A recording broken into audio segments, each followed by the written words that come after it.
giving hope, giving light, bringing peace to our world. And this is the real movement.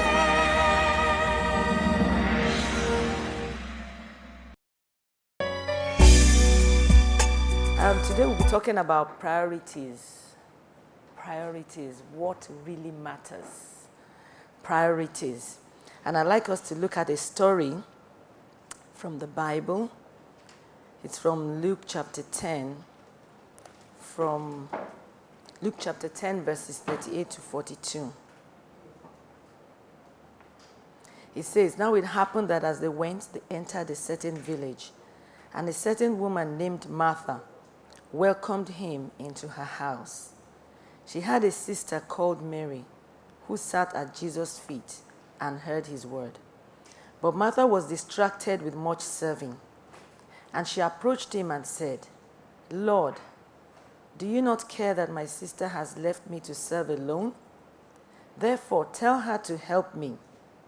And Jesus answered and said to her, 'Martha, Martha, you are worried and troubled about many things.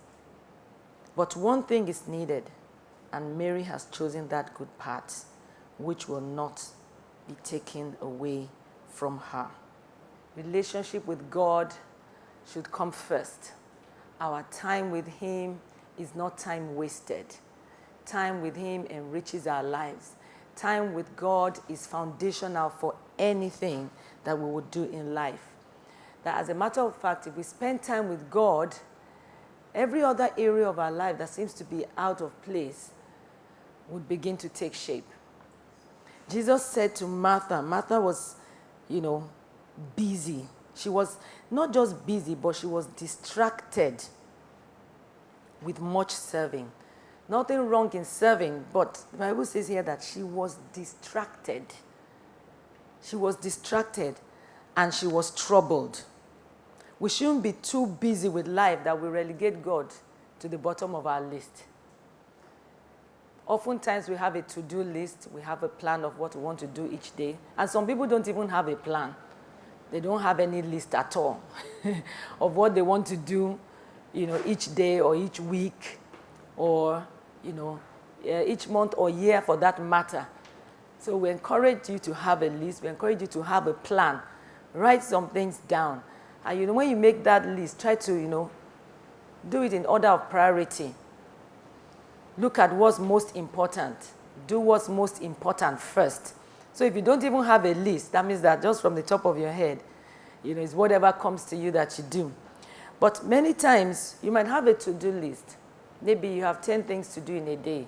And you've even written number 1, pray. Early in the morning, spend time with God. Just, read my Bible, hear from God, and be still. And then you have all the other things, go to work, complete this assignment, pick the child from school, and, such. But oftentimes, the fact that you've written down spending time with God as number 1 on the list doesn't mean that it gets done first, right? Yeah.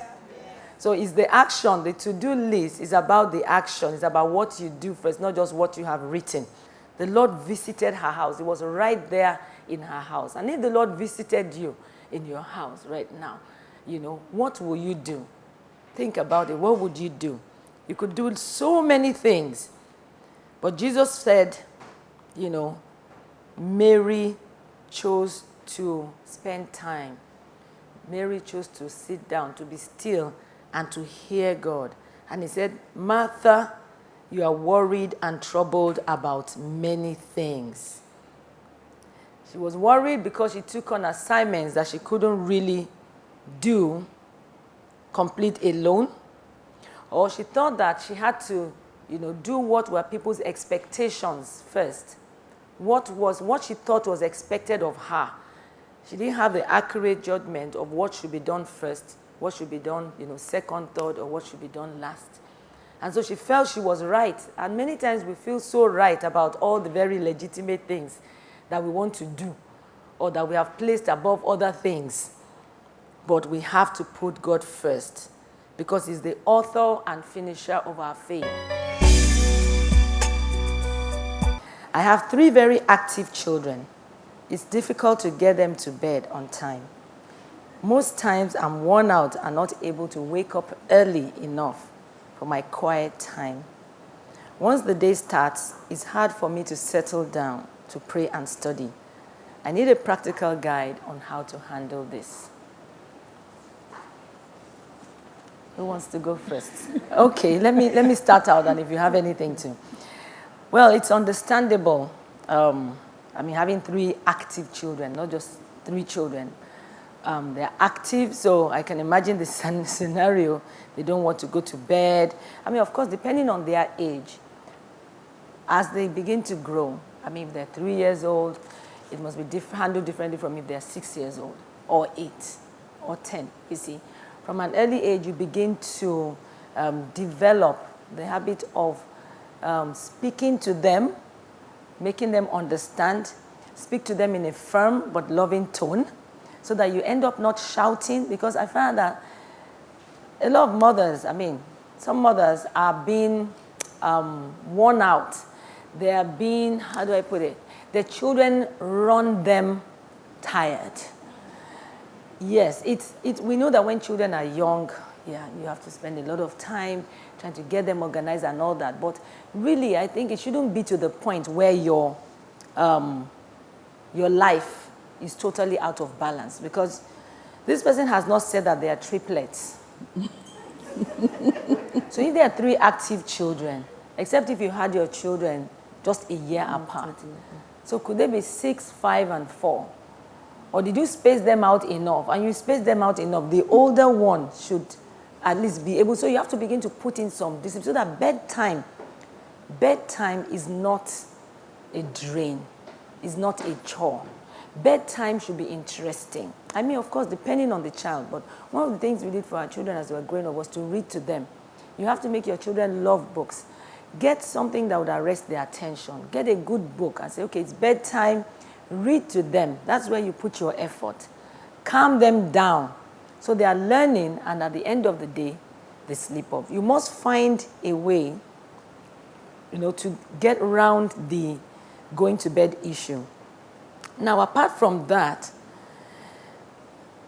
being said, you go to bed tired, you yourself, because once they're in bed, you don't even have time for anything else. And then that makes you to wake up late, not early enough, and then your day starts. It's hard to settle down and pray. Well, you have to find time to settle down and pray. So it may not be very early in the morning, it may not be so early like we've advised, waking up before your children. Okay, it may be after they've gone to school, or while they're sleeping. If there's so little, they've not started school, that means that there'll be a nap time, right? During that time where they're sleeping, quickly, get out your Bible, few minutes, just be still and just take in something, because at the end of the day, you have to know that it's for your own good and for the good, of those children. Do you have anything to? Yes, just by way of an addition, most of the time we tend to think that when we don't pray in the morning, then we've missed out totally spiritually for the rest of the day. It's a bit of, maybe it could be cultural for some people. For some, it's the way they were brought up in the faith, and we just feel that quiet time must be in the morning. And I don't think it has to be. Just like she said, there are times you need to rearrange your life, to tally with the peculiarities of your situation at that point in time. So for somebody like that, I would advise that quiet time could be in the evenings. It could be at night. It could be very early in the morning when the kids have gone to school, and then you make sure you turn your phones off and the other sources of distraction that you have around you. But you must find a time in the course of the day to settle down with the Lord and receive strength from Him. Thank you very much.